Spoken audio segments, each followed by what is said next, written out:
सीकर में गुरुवार को राइट टू हेल्थ विधेयक के विरोध में इंडियन मेडिकल एसोसिएशन के बैनर तले डॉक्टर्स ने आक्रोश रैली निकाली। रैली सीकर के एसके हॉस्पिटल के सामने जिला क्लब से शुरू होकर के श्रमदान मार्ग होते हुए कलेक्ट्रेट पहुंची।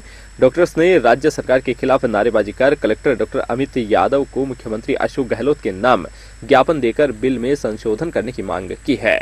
इंडियन मेडिकल एसोसिएशन की सीकर यूनिट के प्रेसिडेंट रामदेव चौधरी ने बताया कि सरकारी और प्राइवेट डॉक्टर्स के लिए यह विधेयक फांसी के फंदे की तरह है।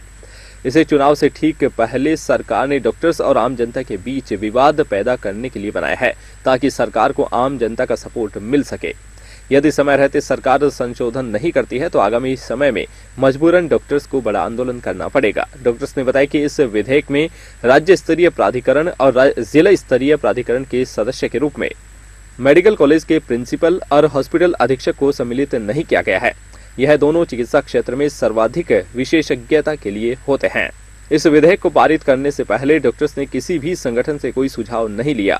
राइट टू हेल्थ विधेयक के तहत इमरजेंसी के समय प्राइवेट डॉक्टर्स को बिना किसी एडवांस पेमेंट के पेशेंट का इलाज करने के लिए निर्देशित किया गया है, लेकिन इसका खर्च राज्य सरकार या अन्य कोई संस्था करेगी, इसका कोई उल्लेख नहीं किया गया है।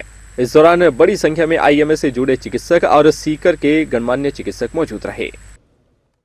आज सीकर के सारे डॉक्टर्स यहाँ कलेक्ट्रेट में कलेक्टर साहब को एक ऐसे बिल के अगेंस्ट ज्ञापन देने आए हैं जो राजस्थान की सरकार एक तरह से सरकारी और प्राइवेट हॉस्पिटल्स और प्राइवेट डॉक्टर्स पे फांसी का फंदा डालने के लिए ऐसा एक लेके आई है। यस, इसमें कोई शक नहीं, हर नागरिक का अधिकार है, स्वास्थ्य का अधिकार है और ये सरकारों की जिम्मेदारी है। लेकिन पिछले 75 साल से सरकारों की नाकामयाबी जो अब प्राइवेट हॉस्पिटल्स और प्राइवेट डॉक्टर्स पे डालने की तैयारी राजस्थान सरकार ने की है, जिसके खिलाफ राजस्थान का चिकित्सक बहुत आंदोलित है। और यदि इसी तरह का एक लाया जाएगा तो आज हमने धरना प्रदर्शन और ज्ञापन दिए हैं, कल इससे भी बड़ी हमें यदि कोई भी किसी भी स्टेप तक जाना पड़े, हमें कंप्लीट बंद करना पड़े तो हम जाएंगे।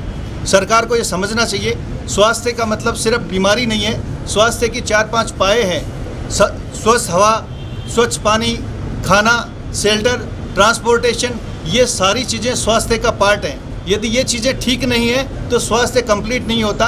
स्वास्थ्य को पूरा करने के लिए सबसे पहले रोटी, कपड़ा और मकान अधिकार आना चाहिए। तो राइट टू रोटी, कपड़ा और मकान सबसे पहले आना चाहिए, ताकि स्वस्थ लोग होंगे तो फिर मरीज वैसे ही कम होंगे। लेकिन सिर्फ चुनावी साल में सरकार इसको एक एजेंडा बना के पब्लिक के अंदर परोसना चाहती है, ताकि इस तरह का एक आंदोलन खड़ा हो जाए आम पब्लिक और जनमानस के बीच में, और आम पब्लिक और डॉक्टरों के बीच में कन्फ्लिक्ट पैदा हो, रोज की लड़ाइयाँ हो, जिससे सरकार अपनी नाकामियों को छुपा सके और पब्लिक में ये बता सके कि हम आपके लिए इस तरह का एक बिल लेके आए हैं। जबकि बिल नहीं, ये एक सगुफा है, सिर्फ और सिर्फ एक सच पूछा जाए तो चुनावी तरीका है। जिस तरह से हर बार सरकारें ऐसा करती हैं, पहले भी इसी तरह की भ्रांतियां आम आदमी और चिकित्सक के बीच में मुख्यमंत्री महोदय के द्वारा फैलाई गई थी।